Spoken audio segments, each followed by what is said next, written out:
It has been just 5 days since Trump 2.0 was unveiled. What it really means for the people of United States and the rest of the world. He definitely has made the world wait with a bated breath about whether he'll be able to walk the talk or not, as we say. Once he has to manage his next 4 years with the American establishment, repeated warning that Greenland should be, made of a part of the U.S. territory. Canada can one day eventually become a U.S. state. Both American challengers, adversaries, friends, allies, and partners alike are worried that in terms of a new aggressive tariff policy, there'll perhaps be no distinction between friend and foe. US will fast lose the old imperial global leadership. Unilateral Trump policy approach of America first will perhaps accelerate the global trend of polarization and emergence of multipolarity and weakening of the American influence and value system in pursuit of unilateral national interest of the current administration. How does the US domestic politics and regional politics and Pakistani politics view each other? I seriously doubt that he would pressure Pakistan against China. There were people who were very euphoric that Trump will be administered an oath and the next call he's going to make will be to our army chief and our prime minister. Oh, release my good buddy, Mr. Khan. Well, that has not happened.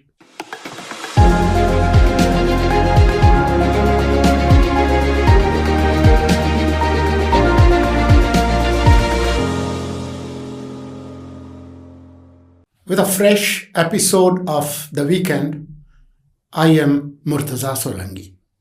And I am Muhammad Ali.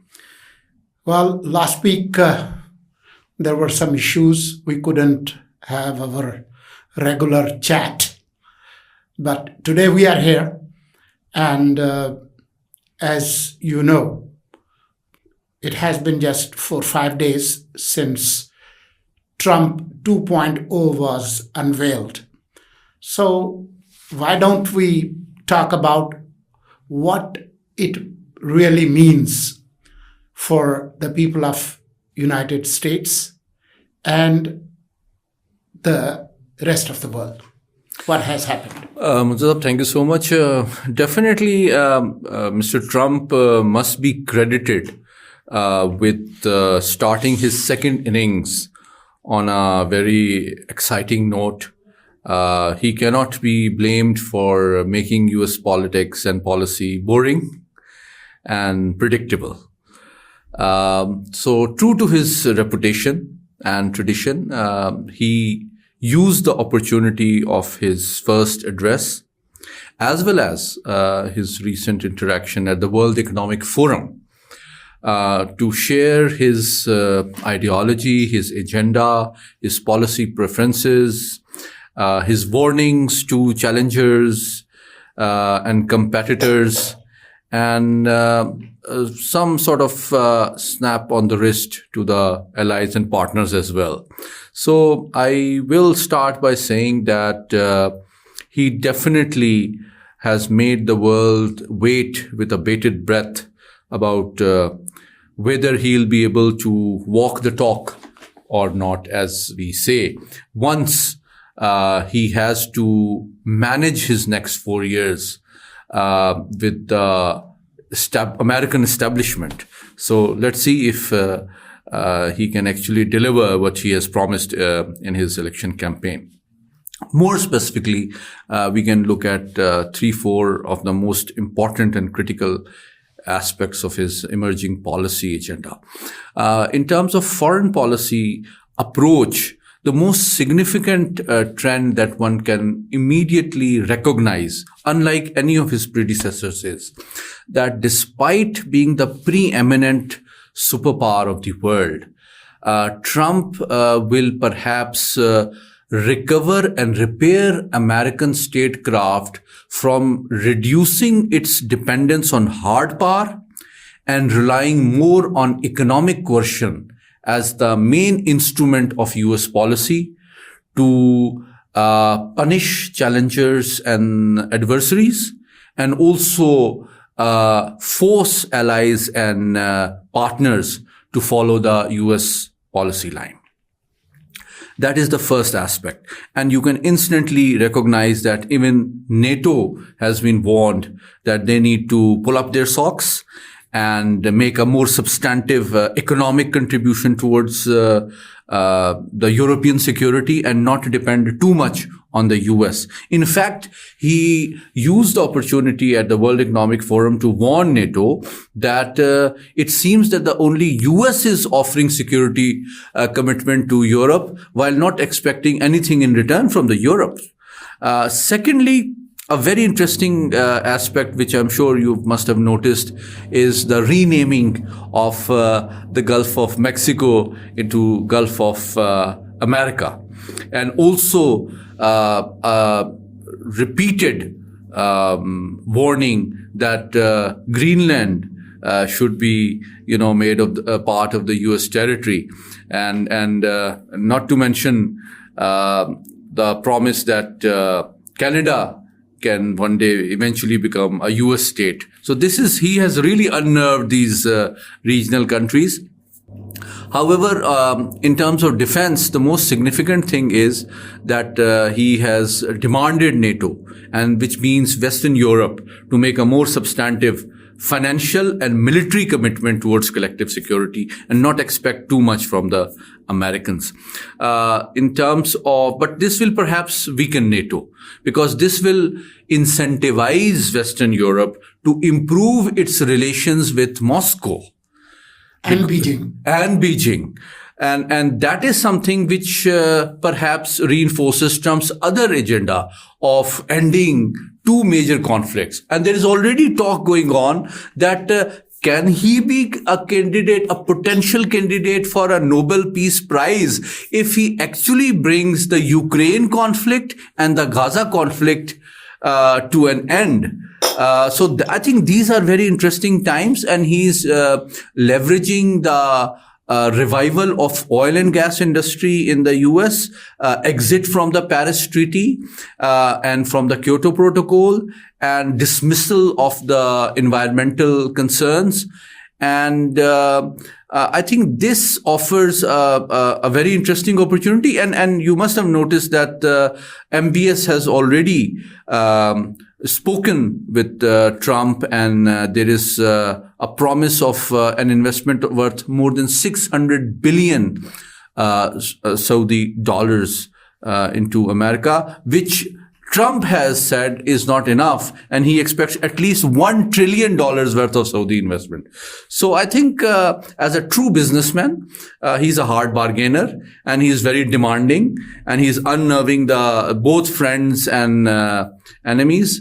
And I think his statecraft, as I earlier pointed out, will rest heavily on the economic coercive instrument far more than military engagements, deployments, and conflicts.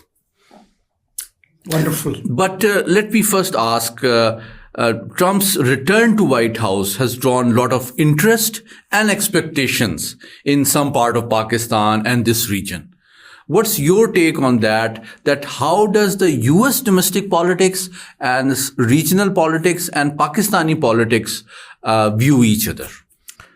Well, thank you very much for summing up Trump 2.0, especially how it impacts the rest of the world outside United States, the Western Hemisphere as well as the rest of the world. You rightly summed up how things are reshaping, if you will. It looks like he has nothing to lose. Indeed. These next 4 years, legally and constitutionally speaking, he can't run for an office of the presidency after this one. According to US Constitution, you can either have 2 terms consecutively or Indeed. apart, as has been this case. To me, it looks like he is a divider at home and divider in the rest of the world. He's unleashing too many forces. And while he is appeasing and playing the base, the rightist conservative base, but he is unleashing a lot of forces at home as well as abroad. At home, he's pitted against the LGBT community, the gays and lesbians, pro-abortion lobbies, the social safety net sectors, The immigrants. the immigrants. Yes. So he has unleashed a lot of energy at home, and you will see the result of his domestic policies, I would say 22 months down the line, when the midterm poll would be in November 2026, because elections were held in November 2024. So after 2 years, you will have midterm polls. Let me ask, You will see the result of this. but let me ask you a follow-up question. While on one hand, he is relying heavily on the support of the right, he is also very close to the technology czars of the Silicon Valley. So this admix of ideological support from the conservative ranks and the technological and monetary support from the Silicon Valley presents a very interesting policy agenda and approach. Does this add up? Because on one hand, if you are ideologically critical towards immigration, the Silicon Valley heavily relies on the talent and ideas of the immigrants in order to sustain themselves, their profitability, and their superiority across the world. What's your perspective on that? Well, that's the trouble at home for Trump himself. You are hearing anti-immigration voices within Trump's camp. There was a heated debate on this issue on HB1, this work visa, because the tech industrial complex, they rely on skilled and super skilled labor wherever it comes from. Indeed. And these, what Biden has rightly called it, a tech joint industrial complex. That shows when you saw the inauguration ceremony. Indeed. You could see Trump was surrounded by these tech billionaires. I think the tech czar's proximity to Mr. Trump is seconded only by his own family members. Exactly. Even the top people who Yes. who would be assuming cabinet positions were pushed afar. Yes. So that is the paradox, and how it will play out, because the sons and daughters of blue collar workers. They also dream to be part of that, tech paradise. And there are a lot of angry voices coming from within. But what I would say is there's, if you look at today's Pakistan and you talk about the extreme polarization, this would look nothing compared to what polarization is taking birth in United States, because few months or maybe a year down the line, United States of America would give a look of divided states of America. I think Mr. Jaishankar has already mentioned yesterday that India will be willing to take back thousands of illegal immigrants as a preemptive olive branch to sort of pacify Trump administration. But let's see whether it works. But it's not just about immigration. It's also about trade wars. It's about tariffs. So, you don't know what streams of energy you are unleashing, but let me both inside and outside the US. But let me make one observation on this, that it seems that both American challengers, adversaries, friends, allies, and partners alike are worried that in terms of a new aggressive tariff policy, there'll perhaps be no distinction between friend and foe.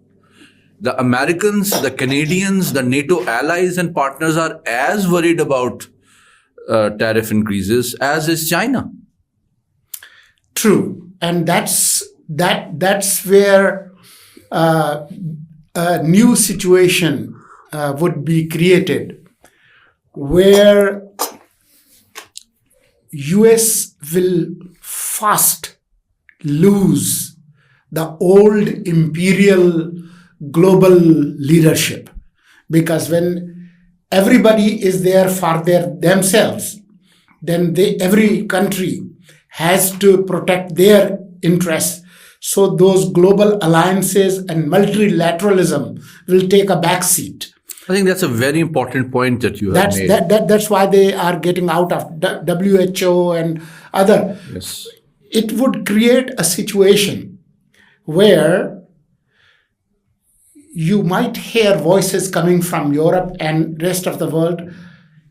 If this United Nations and United Security Council cannot enforce its decisions, maybe it's a time to move out of New York and go somewhere else and create a new multilateral forum where there is no veto powers. There is democratization of international relations. Those voices would get louder because of this unilateral agenda. I mean, everybody talks, Trump is a peacemaker, he's a businessman, of course. But his policies on Israel means decimation of Palestinian homes and bodies and souls. While he is talking about peace, he's not talking about peace with Iran. And while you are going gung-ho on trade wars, it will open up new opportunities for both Beijing and Moscow and European countries. I think you've said something very profound at the systemic level, because it seems that the unilateral Trump policy approach of America first will perhaps accelerate the global trend of polarization and emergence of multipolarity and weakening of the American influence and value system in pursuit of unilateral national interest of the current administration. And we also talked about the conflict. Indeed. the paradox. While the tech billionaires who don't believe in nation states, Yes. they Yes. they just consider these countries as networks where they Yes. or clients. Exactly. Or part of their global supply chain. Exactly. And the right-wing conservatism, which says, oh, we have to live in the shadows of white Anglo-Saxon old empire, the old boys networks, there is a conflict within. So we'll see how it plays out. So republicanism is fighting Americanism. Yes. Or Pax Americana. Exactly. So, but, we'll but see. I want to ask you, what does this mean for South Asia and Pakistan? Initially, if you could briefly comment on what it means for South Asia, because India also has significant concerns despite their close proximity with Washington. India is part of BRICS, and guess who has been threatened by Trump? Trump did threaten BRICS. Indeed.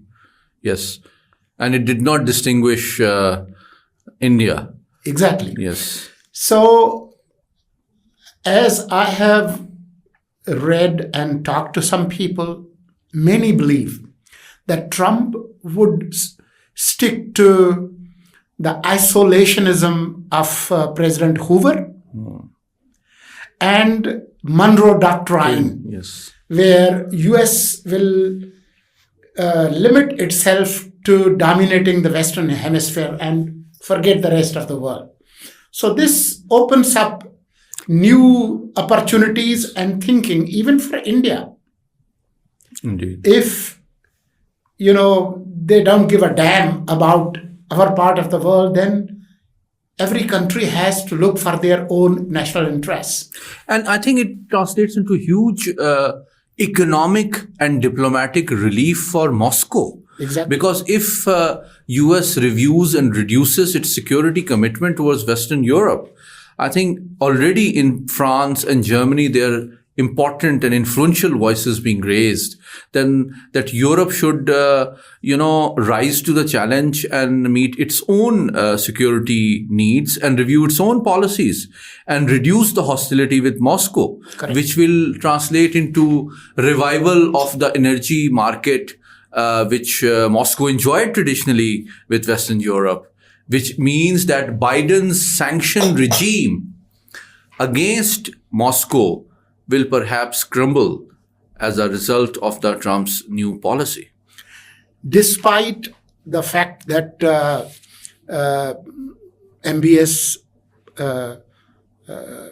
announced that they will invest in US to the tune of $600 billion, as you just said, but Trump is still not happy. He wants It's not enough for him. Yes. $1 trillion. Today, I was scanning news and Trump says that the oil-producing countries should lower the prices. Indeed. Yes. Now, that will directly hit countries like Saudi Arabia and other Gulf countries in the wallet. Indeed. So, and on the other hand, US is, say, drill, baby, drill. Indeed. So they will sell their oil and gas to the rest of the world. But this will perhaps encourage the close Arab allies of the US to look for alternative lucrative markets, including China. Exactly. So we have very interesting times ahead of us, just in the Chinese expression. Indeed. So it will be very interesting, and many people are concerned and worried and thinking how it will impact our country, Pakistan. I would just simply say that if you look at the trajectory of Trump, how he has acted in the past during his last term and how he is proceeding, he continues on the anti-China rhetoric. But I seriously doubt that he would pressure Pakistan against China. And even if he did, given the increasing multipolarity of the world, Pakistan would be tempted not to come under pressure and look for other options. So there were people who were very euphoric that Trump will be administered an oath, and the next call he's going to make will be to our army chief and our prime minister. Oh, release my good buddy, Mr. Khan. Well, that has not happened. But let me ask you a question as a devil's advocate. What is the incentive for President Trump to interfere in Pakistan's domestic political affairs? None. So what is the basis for this imagination and optimism by PTI? Well, since some of our Pakistani Americans living there in different states, which is a very small number, have donated to Trump campaign, and some of Republican congressmen and senators. So they think that based on that financial and political support, Trump administration will come out hard against Pakistan. This is very childish, infantile, and very, immature on their amateurish on their part. But I think there was a small briefing which was recently organized by PTI activists, vloggers, and commentators, not any PTI office bearer per se, in a building close to the U.S. Congress. You and I have both worked. Revan building. Yes, we have worked very close to the U.S. Congress building. We used to go there. Absolutely. We used to go there sometime for lunch as well. They had very good lunch at good prices as well. So in a room, they invited 5 Democrat congressmen. Yeah. And tried to influence them. They babbled in front of them. Yes, and they used the same rhetoric regarding alleged Islamabad massacre. What do you make of this? Its timing, its significance, its potential influence over the Trump policy agenda towards Pakistan? It's just a media white noise. Nothing more than that.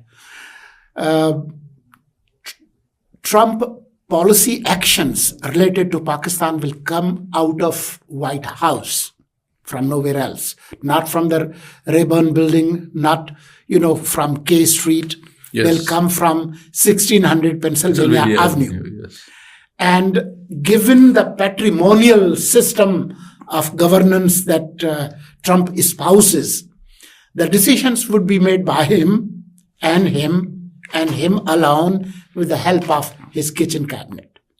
And not to mention the people, the U.S. congressmen who spoke in that room at the invitation of the PTI activists and vloggers, they were mostly from Democrat camp, which I'm sure do not command any influence, leverage, or respect in the White House anymore. So that perhaps also provides an evidence that the influence, the ability to cultivate them, engage them, the Republicans has not worked with PTI, and they are perhaps not taking them seriously. Even though you would see here and there some senator or some Congress man from Republican Party giving a statement or, posting something on X in support of freeing Imran Khan. That's not a policy action. That's a media posture to appease some of their electorate. But other than that, what is the leverage of U.S. government against Pakistan? Our economic and military aid is almost next to negligible. Pakistan is fast moving in terms of military hardware and software towards China and other options. So there's not a whole lot that US government administration can do. And given the unilateral policies of Mr. Trump confining himself within America and focusing on America and America first, these are least of his worries and concerns to pressurize Pakistan about somebody, some person. Whenever there is a conflict, strategic conflict between Pakistan and US on some major issue that hurts Americans, then you can see some pressure coming up our way. But other than that, this is just white noise and it won't affect US-Pakistan relations. So you are saying that the future of PTI and its founder does not depend on Mr. Trump?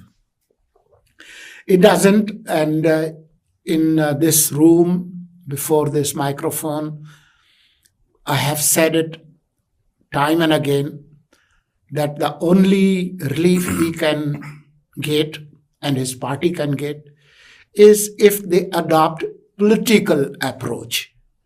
Mr. Khan is not acting as a politician. Sometimes he tries to sound like Che Guevara and Vladimir Ilyich Lenin. He is not a revolutionary, and his party is just run-of-the-mill political party as other parties are. So we have seen a series of failures, and now you will see more failures if he adopts this path.